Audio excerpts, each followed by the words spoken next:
Baik, langsung saja kita bahas materi kita tentang evaluasi kurikulum berbasis TIK. Pada kesempatan ini akan disampaikan oleh kelompok kami.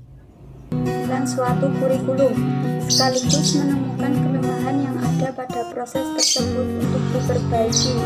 Evaluasi kurikulum dilakukan pada semua komponen kurikulum, yaitu tujuan, materi, metode, dan evaluasi itu sendiri.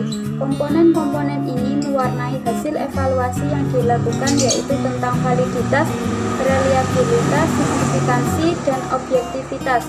Oleh karena itu, evaluasi merupakan komponen yang sangat penting untuk menilai sejauh mana dan seberapa baik kurikulum dan proses pembelajaran berjalan secara optimal atau tidak.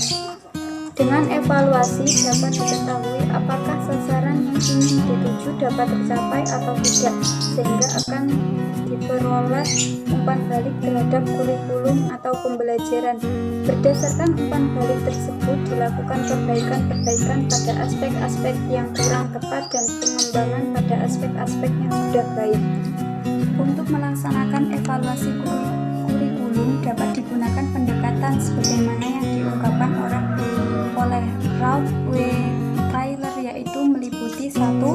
Menentukan tujuan evaluasi, yang kedua memilih, mengubah, atau menyusun alat evaluasi dan menguji objektivitas, reliabilitas, dan validitas alat tersebut, yang ketiga menggunakan alat evaluasi untuk memperoleh data, yang keempat membandingkan data yang diperoleh dengan hasil evaluasi sebelumnya yang memperoleh data, yang kelima menganalisis data untuk menentukan kekuatan dan kelemahan dari kurikulum dan menjelaskan alasan kekuatan dan kelemahan tersebut, yang keenam menggunakan data untuk membuat perubahan yang dianggap perlu dalam kurikulum.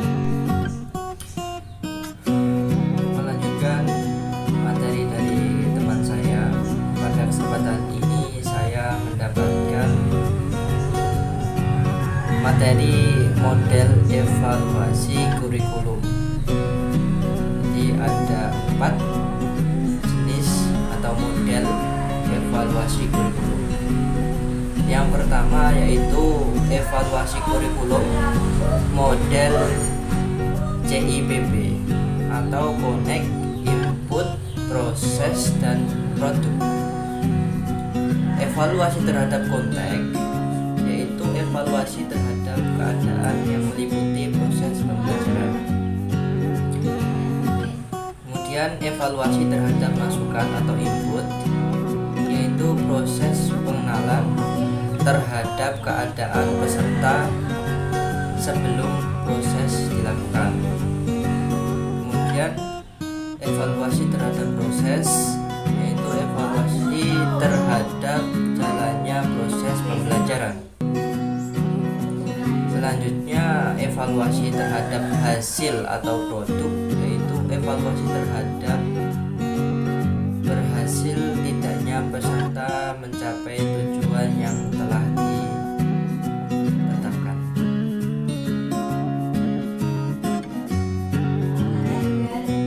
Kemudian ada juga evaluasi kurikulum model Profus. Nah, evaluasi kurikulum model Profus ini ada beberapa tahap. Tahap yang pertama yaitu menentukan kriteria yang diinginkan, menilai mengidentifikasi ketidaksesuaian antara kriteria dan perencanaan program kurikulum. Yang kedua yaitu membandingkan antara kenyataan atau pelaksanaan program kurikulum dan kriteria. Yang tahap ketiga meneliti proses belajar mengajar dan hasilnya secara khusus digunakan untuk menentukan hubungan penyebab dan pengaruh. Tahap yang keempat meneliti pengaruh dari kurikulum secara keseluruhan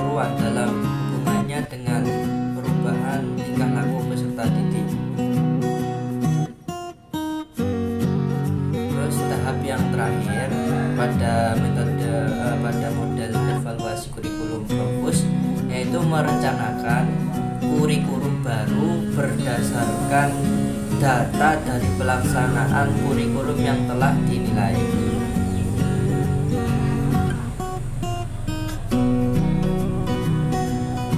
Kemudian ada model evaluasi kurikulum yang ketiga, yaitu model evaluasi kurikulum model taksonomi.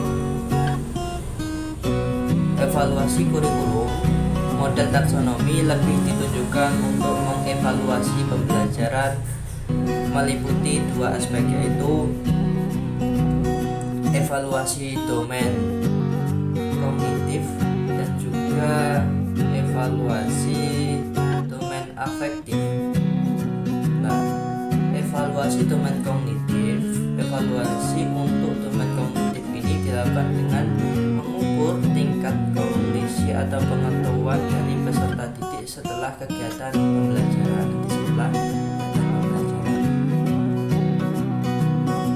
Kemudian evaluasi domain afektif, ya, untuk mengevaluasi domain afektif termasuk di dalamnya aspek sikap dan minat terhadap mata pelajaran dan pembelajaran yang berlangsung. Selanjutnya model evaluasi kurikulum yang terakhir, yaitu evaluasi domain psikomotor, yaitu untuk mengevaluasi domain psikomotor dapat dilakukan dengan pengamatan, yaitu misalnya dengan praktek di laboratorium dan lain-lain. Pada kesempatan kali ini saya akan menerangkan terkait dengan evaluasi penerapan sistem teknologi informasi dan komunikasi, atau sering kita sebut dengan TIK, di mana pemanfaatan sistem teknologi informasi dan komunikasi masih belum optimal. Hal ini disebabkan karena muatan informasi, kemudahan akses dan ketersediaan sistem yang seringkali belum sesuai dengan keinginan pengguna.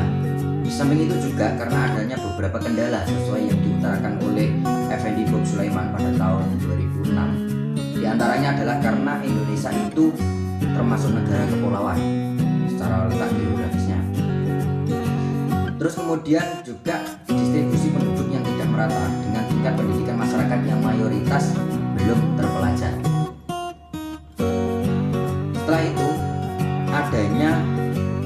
perlu adanya penyebarluasan pemanfaatan ICT di kalangan masyarakat, khususnya di dunia pendidikan. Itu menurut Effendi Bob Sulaiman. Evaluasi terhadap penerapan sistem TIK khususnya di bidang pendidikan menjadi sangat penting bila dikaitkan dengan segala usaha dan sumber daya yang sudah dikerahkan dalam membangun sistem tersebut. Evaluasi ini diperlukan untuk menentukan keberhasilan penerapan sistem TIK. Melalui evaluasi kita akan memperoleh informasi mengenai sejauh mana keberhasilan mencapai tujuan sistem tersebut dan juga umpan balik untuk meningkatkan kualitas sistem di masa mendatang. Kendala terbesar dalam melakukan evaluasi adalah menentukan kriteria evaluasi, parameter evaluasi, serta metode yang dipilih dalam membangun kerangka kerja evaluasi sistem TIK ini. Salah satu kerangka kerja yang pernah diajukan dengan mengambil kajian khusus pada sistem informasi akademik adalah kerangka kerja dengan sudut pandang yang lebih menekan pada penggunaan sistem dari sistem internal organisasi. Evaluasi sistem penerapan teknologi informasi dan komunikasi meliputi evaluasi terhadap efisiensi sistem, yang pertama. Kemudian yang kedua adalah evaluasi terhadap efektivitas sistem. Evaluasi sistem penerapan teknologi informasi dan komunikasi meliputi beberapa hal. Yang pertama adalah evaluasi terhadap efisiensi sistem. Yang kedua adalah evaluasi terhadap efektivitas sistem. Oke, yang pertama adalah evaluasi terhadap efisiensi sistem. Mengacu pada kinerja sistem secara teknis. Jadi arahnya itu ke teknisnya ya. Jadi arahnya ke teknis. Seperti misalnya kecepatan akses data. Kemudian waktu atau downtime. Kemudian selanjutnya adalah integritas data dan sejenisnya. Itu evaluasi terhadap efisiensi sistem. Kemudian yang kedua adalah evaluasi terhadap efektivitas sistem, di mana ini mengukur sejauh mana sistem dapat memenuhi kebutuhan lembaga pendidikan. Jadi seperti itu.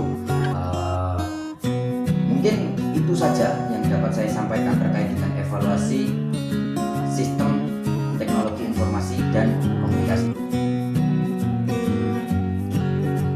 Demikianlah materi yang telah disampaikan oleh kelompok kami. Apabila ada kesalahan, mohon dimaafkan. Wabillahi taufiq wal hidayah, waridho wal inayah. Assalamualaikum warahmatullahi wabarakatuh.